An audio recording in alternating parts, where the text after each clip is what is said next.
Graduation పూర్తయిందా? ఎడ్+తో dream career start చేయండి. జపాన్లో job, 2 లక్షల జీతం. ఇజ్రాయెల్ ఉన్నారు దీంట్లో. ఇంకో అన్నోన్ కాంపోనెంట్ ఇస్ ఇజ్రాయెల్.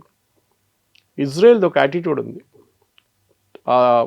జూలైలో జరిగిన యుద్ధంలో 12 Day వార్లో ఆల్మోస్ట్ ఒప్పందం పెట్టడానికి వచ్చేసారు ఇరాన్. రెడీ అయిపోయారు. యురేనియం స్టాక్ పైల్ గురించి, మిసైల్ ప్రొడక్షన్ గురించి, డ్రోన్ ఫిజ్ అన్నీ తీసుకొచ్చారు. ఈవెన్ డెమోక్రసీ తీసుకురావడానికి కూడా వాళ్ళు అగ్రీ అయ్యారు. కానీ ఆ టైంలోనే ఇజ్రాయెల్ వచ్చి బాంబు వేశారు. ఈసారి కూడా అదే జరిగింది. ఆల్మోస్ట్ జెనీవాలో ఒమాన్ ఫారెన్ మినిస్టర్ అంటున్నారు we were ready to sign, and మీరు అది చూస్తే, డాక్యుమెంట్ చూస్తే you will be surprise that Iran ఎంత మట్టుకు అగ్రీ అయ్యారు అని. కానీ కరెక్ట్ అదే టైంలో మళ్ళీ ఇజ్రాయెల్ వచ్చి బాంబు వేశారు. ఇప్పుడు అంటున్నారు మనం మూడోసారి కూర్చొని మాట్లాడిన తర్వాత, ఇదంతా చేసిన తర్వాత మళ్ళీ వచ్చి బాంబు వేస్తారా అని అడుగుతున్నారు. ఇరాన్ కావాల్సింది అది. ఇరాన్ ఏం అడుగుతున్నారంటే, మాకు you give us a blanket assurance that మా మీద దాడి చేయరు. అది ఎవరు ఇవ్వరు. యుఎస్ ఇవ్వరు, ఇజ్రాయెల్ కూడా ఇవ్వరు. సో ఇప్పుడు ఇరాన్ గవర్నమెంట్ ఏమంటున్నారు, మాది ఎట్లయినా మేము మునిగిపోతున్నాం కంప్లీట్గా, but we will destroy every other facility. And as we speak, మనం మాట్లాడే కన్నా ఒక గంట ముందు సౌదీ అరేబియా అరామ్కో ఫెసిలిటీ మీద పెద్ద ఒక దాడి జరిగింది ఇరాన్ది. ఇంతకుముందు కూడా చేశారు. ఇంతకుముందు చేశారు. That is a smaller attack, this a far bigger attack అంట. అప్పుడు ఆలోచించండి, Saudi Arabia Aramco is one of the biggest facilities. Oil rate $10 పెరిగిపోతుంది ఈజీగా. ఏం అచీవ్ చేయబోతున్నారు? Nobody has any idea. I mean, నేను చాలా మటుకు అమెరికన్ ఛానల్స్ చూస్తూనే ఉంటాను. ఒక్క channel except maybe Fox News, ఎందుకంటే అది ఆయన ఛానలే ఫాక్స్ న్యూస్, అందరు ఇదే అంటున్నారు. ఒక అమెరికన్ ప్రెసిడెంట్ మేము ఇవాళ దాకా చూడలేదు. ఈవెన్ రిటైర్డ్ జనరల్స్ అంటున్నారు, 4-స్టార్ జనరల్స్, మేము ఎన్నో ప్రెసిడెంట్ కింద సర్వ్ చేశారు మేము, వాళ్ళు మా దగ్గర ఒపీనియన్ అడుగుతారు, చెప్పండి ఇది చేస్తే నాకేమైనా ఆప్షన్స్ ఇవ్వండి అంటారు. వీళ్ళు 3-4 ఆప్షన్స్ ఇస్తారు. ఇప్పుడు చెప్తున్నారు అక్కడ ఉన్న ఇన్సైడర్స్ ఏమంటున్నారంటే, వైట్ హౌస్లో ప్రెసిడెంట్ ట్రంప్ని మాట్లాడడానికి భయపడుతున్నారు వీళ్ళు. ఏమనంటే నేను తీసేస్తాను ఉద్యోగం నుంచి అంటున్నారు. ఆలోచించండి. ఇది మన కార్పొరేట్ కంపెనీస్లో వింటాం మనం. ప్యామ్ బాండీని మనకు తీసేశారు. మోస్ట్ ప్రాబ్లీ తులసి గబాడ్ని తీసేస్తారు. Cash Patel also will go. ఆయన వ్యతిరేకంగా ఎవరు ఏం చెప్పకూడదు. ఆయనే అందరికన్నా పెన్ను, ఆయన దేవుడు. నిన్న ఒక లీక్ అయిన వీడియో మీరు చూసుంటారు కవిత గారు, అది చాలా డిలీట్ చేసేసారు దాన్ని. వైట్ హౌస్లో మాట్లాడుతూ ప్రెసిడెంట్ ట్రంప్ నేనే జీసస్ క్రైస్ట్ అని చెప్పుకున్నాడు. జీసస్ క్రైస్ట్ లాగానే నేను. దానికన్నా ముందు they was a preacher who said the same thing about ఆయన గురించి. ఆయన దాన్ని రిపీట్ చేసి, ప్రెస్ లేకుండే యాక్చువల్లీ ఆ ఫంక్షన్లో, దట్ పర్టికులర్ ఈస్టర్ ఫంక్షన్లో ప్రెస్ వాళ్ళు లేకుండా, కానీ వైట్ హౌస్ వాళ్ళు ఎవరో రికార్డ్ చేసి దాన్ని అప్లోడ్ చేశారు. దాంట్లో ఆయన అంటున్నారు నేనే జీసస్ క్రైస్ట్, తర్వాత నేనే వచ్చాను, నేనే ఉన్నాను, ఇప్పుడు మిమ్మల్ని అందరూ సేవియర్.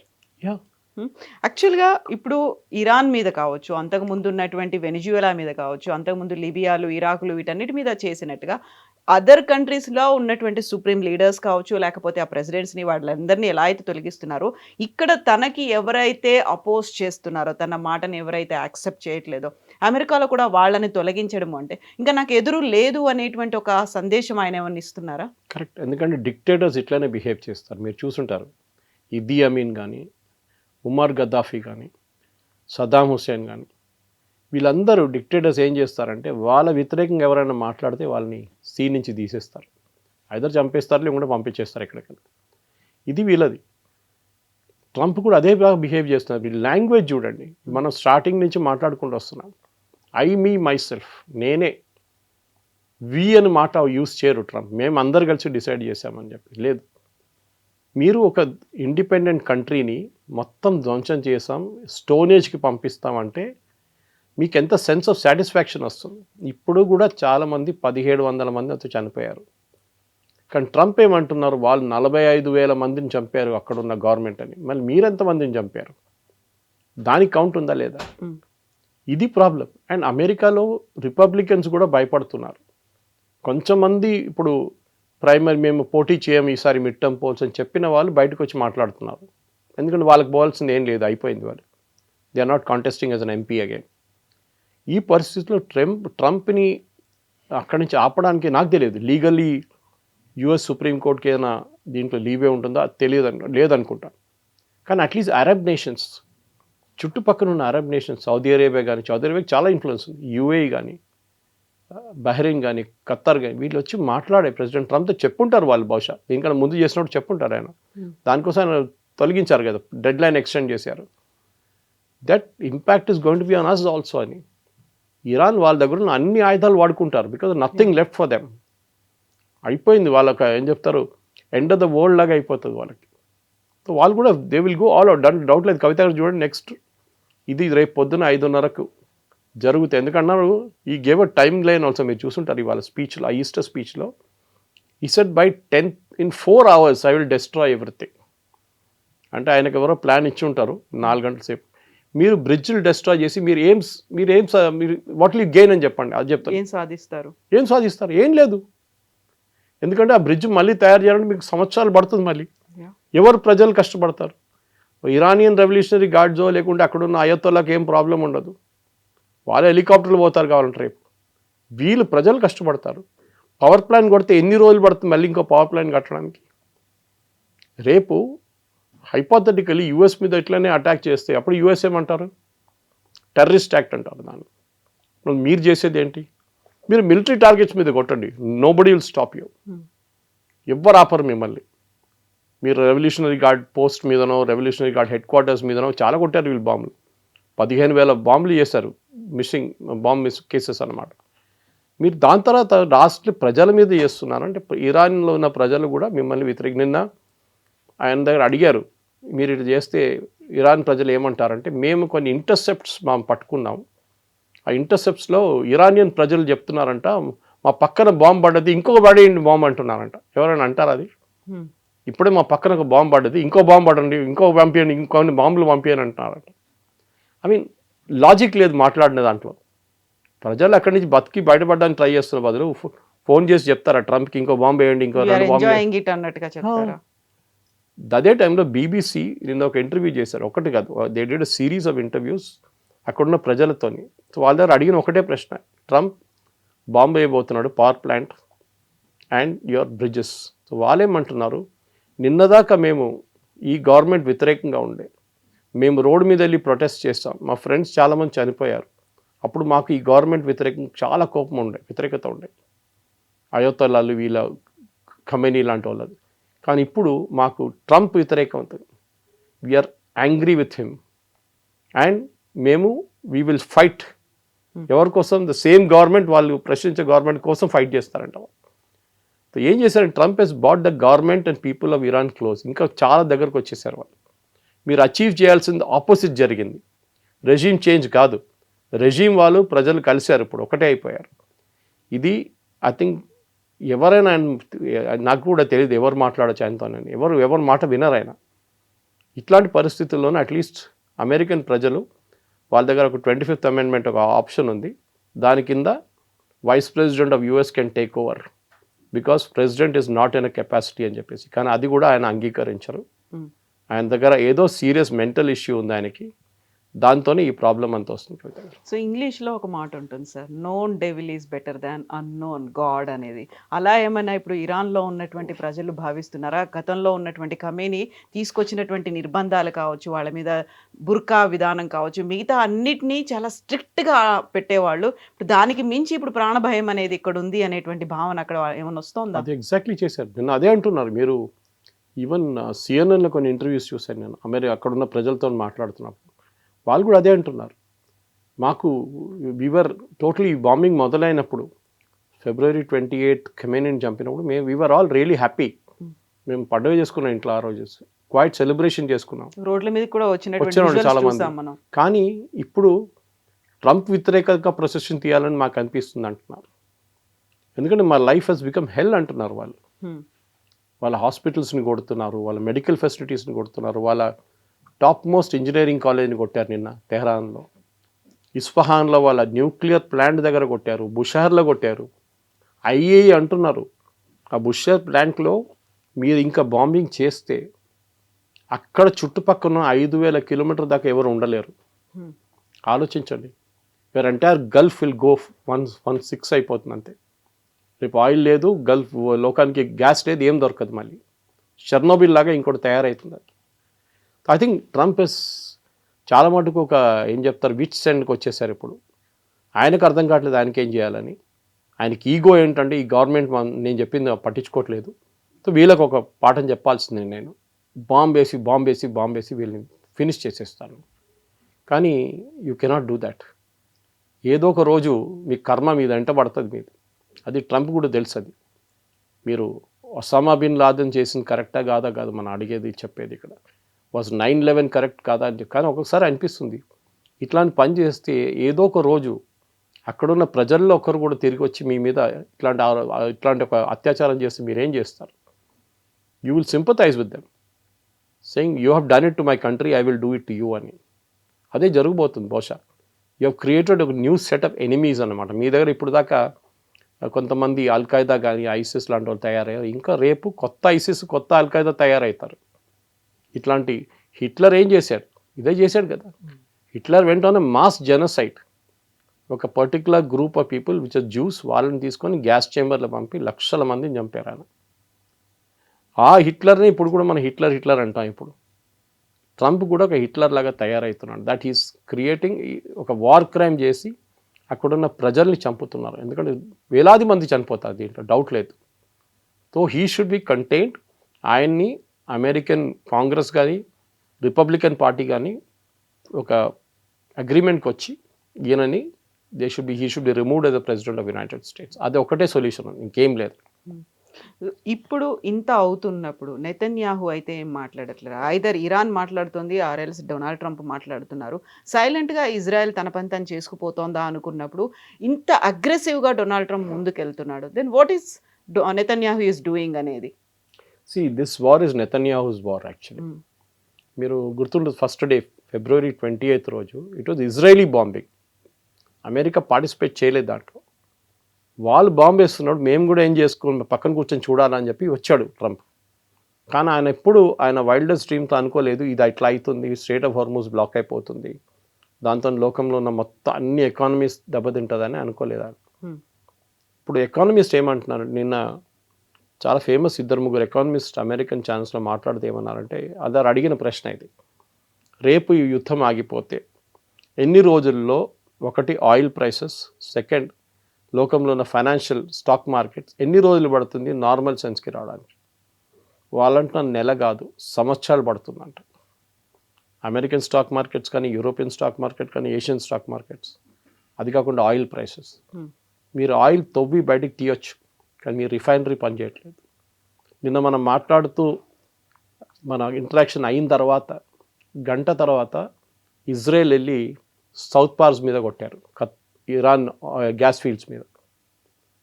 ఇరాన్ ఊరుకుంటారా? ఇప్పుడు ఖత్తర్ని కొడతారు. ఆల్రెడీ గ్యాస్ ఫెసిలిటీ ఆగిపోయింది ఖత్తర్ది. ఇంకా కొడితే లేను, అది 10 సంవత్సరాలు పడుతుంది మళ్ళీ రిపేర్ చేయడానికి. So what are you trying to achieve? అప్పుడు ఇజ్రాయెల్ ఇప్పుడు ట్రంప్ మాట వినకుండా కూడా చేస్తుంది. ఎందుకంటే ఈ ఫస్ట్ టైం సౌత్ పాస్ కొట్టినప్పుడు కవిత గారు మీకు గుర్తుంటుంది, ప్రెసిడెంట్ ట్రంప్ ఒక వార్నింగ్ ఇచ్చాడు ఇజ్రాయెల్కి, నెవర్ డూ దాట్ అగైన్ అని చెప్పారు నెతన్యాహుకి. ఎందుకంటే దాని ఇంపాక్ట్ చాలా ఉంటుంది, డిఫరెంట్ ఉంటుందని చెప్పారు. కానీ అదే జరిగింది నిన్న. అగైన్ ఈ హిట్ సౌత్ పాస్. అంటే ప్రెసిడెంట్ ట్రంప్ తెలియకుండా చేస్తున్నారా, తెలిసే చేస్తున్నారు? ఇది డెఫినెట్గా ఐ థింక్ ఇజ్రాయెల్, మీరు అడిగిన ప్రశ్నకి ఇజ్రాయెల్కి వాళ్ళ అచీవ్ చేయాల్సిన ఆబ్జెక్టివ్ వాళ్ళు అచీవ్ చేస్తున్నారు సైలెంట్గా. మన నిన్న వాళ్ళు ఇరానియన్ రెవల్యూషనరీ గార్డ్స్ ఇంటెలిజెన్స్ చీఫ్ని కొట్టారు. అది యుఎస్ చేయరా పని, యుఎస్ బాంబింగ్ చేస్తారు అంతే. కానీ ఇజ్రాయెల్ ఏమో స్పెసిఫిక్ వాళ్ళ ఎనిమీస్ ఎవరు ఉన్నారు చెప్పారు కూడా. నిన్న వాళ్ళ డిఫెన్స్ చీఫ్ చెప్పారు, మా వైపు బాంబులు వేసిన వాళ్ళు 10 సంవత్సరాల ముందు కూడా ఉండొచ్చు, మొన్న వేసిన బాంబులు కూడా ఉండొచ్చు, ఎవరు మా మీద మిసైల్ ఫైర్ చేస్తున్నారో వాళ్ళని అందరినీ మేము ఫినిష్ చేసేస్తాం. ఇప్పుడు Iran main revenue source oil, petrochemical. నిన్న పెట్రోకెమికల్ ప్లాంట్స్ మీద కొట్టారు. అది మీకు మినిమం 5 సంవత్సరాలు పడుతుంది రిపేర్ చేయడానికి. ఇరాన్కి రేపు యుద్ధం ఆగిపోతే కూడా రెవెన్యూ ఉండదు. 3 సంవత్సరాలు పడుతుంది వాళ్ళకి రెవెన్యూ రావడానికి. ట్రంప్ ఏమంటున్నాడు, ట్రంప్ తో అడిగారు, మీరు ఈ యుద్ధం రేపు ఇరాన్లో రెజీమ్ మారిపోయింది అనుకోండి, ఇరానియన్ ప్రజల్ని మీరేం I will make them rich అన్నాడు. నేను ఆయన ఒక మాట అన్నాడు, కానీ none of the channels picked it up. Kavitha గారు, హీ సెడ్, ఇదన్నీ చెప్పిన తర్వాత unfortunately American citizens want us to come back.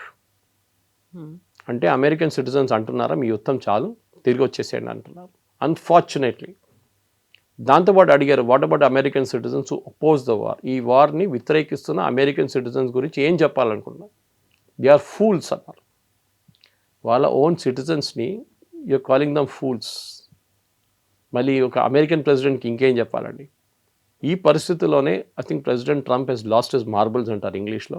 ఆయన మెంటల్ కెపాసిటీ మొత్తం పోయింది. ఆయన ఏదేదో అంటున్నారు, ఏదేదో చేస్తున్నారు. స్టీవ్ విట్కాఫ్ కానీ, జేడీ వ్యాన్స్ కానీ, పీట్ హెస్గెత్ కానీ వీరు ఎవ్వరి మాట ఆయన వినట్లేదు.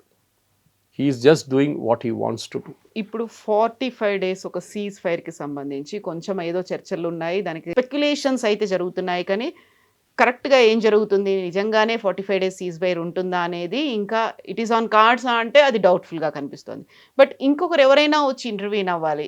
యునైటెడ్ నేషన్స్ అనేది ఉంది, లేదు ఈ top countries powerful other countries ఉన్నాయి, అవి కూడా ఎందుకు ఇంటర్వ్యూన్ అవ్వట్లేదు, అవి కూడా ఎందుకు మాట్లాడే ప్రయత్నం చేయట్లేదు? వాళ్ళు ఎవరు చెప్తే పట్టించుకుంటారా ట్రంప్? ఆయన నిన్న ఇంకో స్టేట్మెంట్ ఇచ్చారు. నేటో ఈ హేట్స్ నేటో. నేటో అంటే ఆయనకి బీపీ ఎక్కువైపోతుంది ఆయనకి. నిన్న అంటున్నారు పుటిన్ నా దగ్గర చెప్పారు నేటో గురించి, నేటో అంటే ఏంటని నన్ను ఎక్స్ప్లెయిన్ చేసి ఇచ్చాడు. నాకు చాలా ఐ వాజ్ రియలీ హ్యాపీ ఆయన ఎక్స్ప్లెయిన్ చేసిన తర్వాత నేటో ఇదేనా అని చెప్పేసి. పుటిన్ చెప్పిన మాటకి విలువ ఇస్తున్నాడు ఆయన. ఇదే మనిషి బైడెన్ గవర్నమెంట్ ఉన్న టైంలో పుటిన్ని తిట్టారు. ఆ టైంలో పుటిన్ యూక్రెయిన్లో చేస్తున్న యుద్ధం కానీ అది హ్యూమన్ రైట్స్ వయలేషన్స్, అది పుటిన్ జైలు వేసేసేయాలి అన్నీ చెప్పారు. అదే ట్రంప్ ఇప్పుడు పుటిన్ సపోర్ట్ చేస్తున్నారు. రష్యా కవిత గారు ఈ యుద్ధం మొదలైనప్పటి నుంచి రెండు దేశాలు అన్నిటికంటే ఎక్కువ రెవెన్యూ సంపాదిస్తున్నారు ఆయిల్ నుంచి. ఒకటి ఇరాన్, ఒకటి Russia. Russia is now selling oil at $105 per barrel. వాళ్ళ దగ్గర నెక్స్ట్ 5 సంవత్సరాలు కావాల్సిన డబ్బులు వాళ్ళు సంపాదించుకున్నారు ఈ నెల లోపల. వాళ్ళు they're just selling oil like crazy అన్నమాట. వాళ్ళకి ఆయుధాలు ఏంటి, వాళ్ళు ఏం కావాలంటే కొనుక్కొచ్చి యూక్రెయిన్ మీద రేపు. సో ట్రంప్కి ఏంటంటే ఇప్పుడు ఒకవైపు ఇరాన్, ఇంకోవైపు నేటోని కూడా కొట్టాలని ఉంది ఆయనకి. చెప్పారు కూడా కదా, నేటో నన్ను హెల్ప్ కోసం అడిగినప్పుడు రాలేదు. ప్రెసిడెంట్ మ్యాక్రాన్ గురించి చెప్పారు, స్టేట్మెంట్ ఇచ్చారు. ఆయన వైఫ్ ఆయన కొడుతున్నారు, ఆయన వైఫ్ ఆయన తిడుతున్నారు అని చెప్పి పర్సనల్ మ్యాటర్స్ కూడా ఒఫిషియల్ దాన్ని తీసుకు. కానీ ఇరాన్లో ఉన్న రెవల్యూషనరీ గార్డ్స్ వాళ్ళు చాలా క్లియర్, ఇవాళ కూడా వాళ్ళు స్టేట్మెంట్ ఇచ్చారు, we will fight to the finish. మనందరూ థర్డ్ వరల్డ్ వార్ అంటాం. అన్ని వరల్డ్ వార్లు మొదలైనది ఒక చిన్న ఘటనతోనే. బహుశా ఇది వరల్డ్ వార్ కాదు, ఎందుకంటే వరల్డ్ వార్ ఉండాలంటే 2 సైడ్లు ఉండాలి. ఇరాన్ వైపు పాప ఎవరు లేరు.